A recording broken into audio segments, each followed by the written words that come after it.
there. Splendid. Splendid.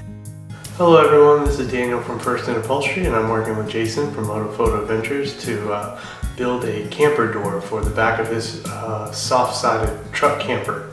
We're going to walk you through how I lay out the patterns and get everything sewn together. So join us for the ride here. Moto Photo Adventures is on the road.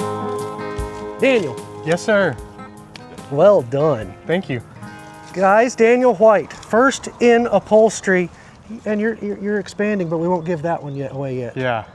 Upholstery for boats and all kinds of other things. I met Daniel through motorcycling, and we went on a couple of little excursions around a couple of 3 years ago. Yep.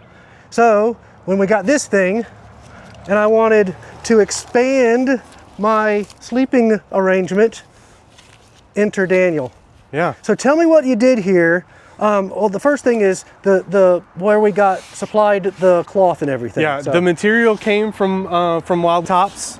They supplied the material and the larger zipper, and then I provided the bug netting and the strapping and the clips. Right. So the Wild Top fabric is exactly the same as the Wild Top fabric that we have for the soft top for the rest of it. So Wild Top, thank you so much for sending me this fabric so that we can make a prototype one-off tailgate tent. So when you were designing this, we have some photos of you doing the layout a little bit. Yep, we did some templates. Plastic. We did some templates in the plastic. I came out one afternoon and did some templates, and then that got modified slightly once it was done, and then we got here.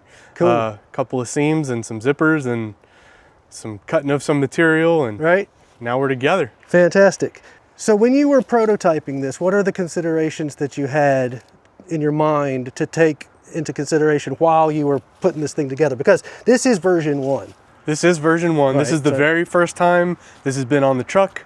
Up until then, I only had plastic to work with, the plastic template that we did a few weeks ago. Right.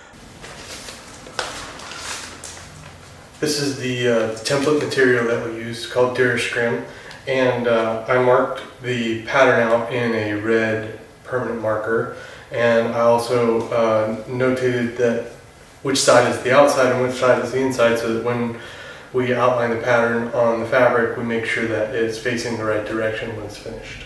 We wanted to make sure he's got a truck topper tent up here, so we need to make sure that you had access to that.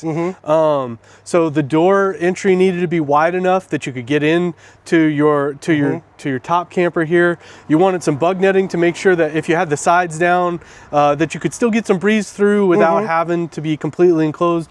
This material is very dark, it's very thick, yes, it is. And will be very warm. Yes. So we wanted to make sure that there was plenty of ventilation while still supporting the fabric itself. Like we didn't want to just have the bug netting there. So you probably saw us in a previous video lay out the templates and draw the design. We added a 1/2 inch seam allowance so that when we sew it together, the template that we took is accurate. Also, you'll notice that we put some matchup marks on places where the two pieces or multiple pieces join, right here on the side, and also you'll see that I marked outside so that I know which way to join the fabric once it's on the table to sew. Looking forward to getting this done, and stick with us while we work on it. Because you wanted to be able to have the tailgate down, we wanted to make sure that there was a strong mechanical fastener there. So we used a twist lock fastener. I think there's 3 of them on the top and 2 down each side. That's right. To secure the top and the sides down, and then on the bottom there's a 3-inch webbing buckle across the bottom to bring the fold underneath. Gotcha. All right, so then let's talk about the entrance and exit design thought process. You ended up going with, now originally we considered just a single zipper all the way to the bottom, one on each side, and then that would be just a pull up from the bottom. That's right. One of the things that we realized though is if you zip it all the way down, you can't reach it to get all the way out. So you decided to do I decided to put a smiley face zipper in here, a rounded zipper. corners. So, and what was the thought process of doing that? So this way, you have a double-sided zipper on each side, so either side can zip up or zip down, Sure. and you can get in one side or the other, or you can roll the whole door up. Right, gotcha. And then you put a, the bug screen has its own double zipper as well. That's correct. And then these zippers are a little bit lighter weight because it is a bug screen zipper. The zippers that on the outside came from Wild Top. That's correct. These are the same ones that they use on the top up here. That's now, correct. You did find, and again, prototype, this curve is a little bit small for the size of this zipper. With this, I believe it's a YKK number 10 zipper. Yep. It was a bit hefty to take this curve. It does do it. It just doesn't do it flat. There's a little bit of wrinkle in there. Right. Which was it concerned you as the designer that it would not make the curve, but I want to alleviate your concerns about this, because when you roll this thing down,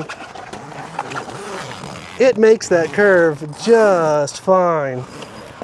It makes that curve, if I get the buckle out of the way, it makes that curve just fine. I mean, that's brilliant. So I'm not really concerned about that. Now, for just purposes of making it look pretty, version 2 might want to do something a little bit different. That's but right. For uses, it works dandy. That's right.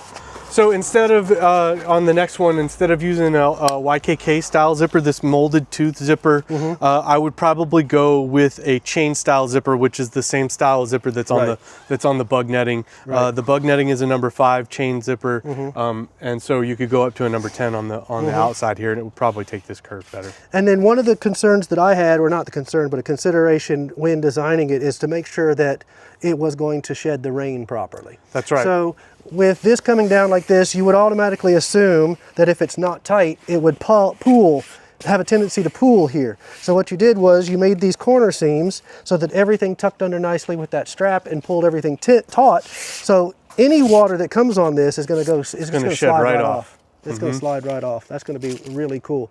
And so here we have it.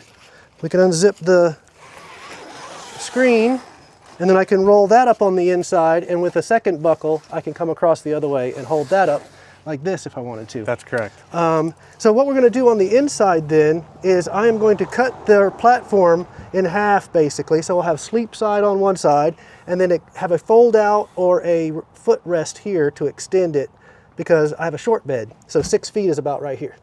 So I want to extend this out so we can have some living space, storage space, sleeping area. Because right now I have to sleep diagonal, which was the whole impetus for coming up with having the truck bed tent. Yeah. Now the only thing that's left to do is put your logo. That's right. So we'll do that on another occasion. That's right.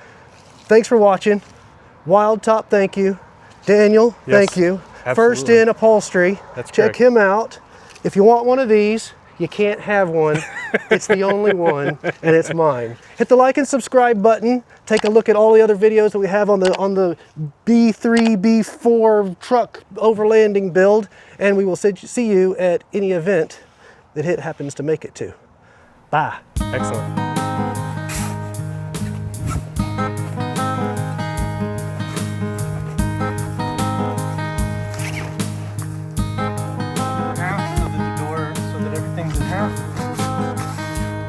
One more time so that the crease.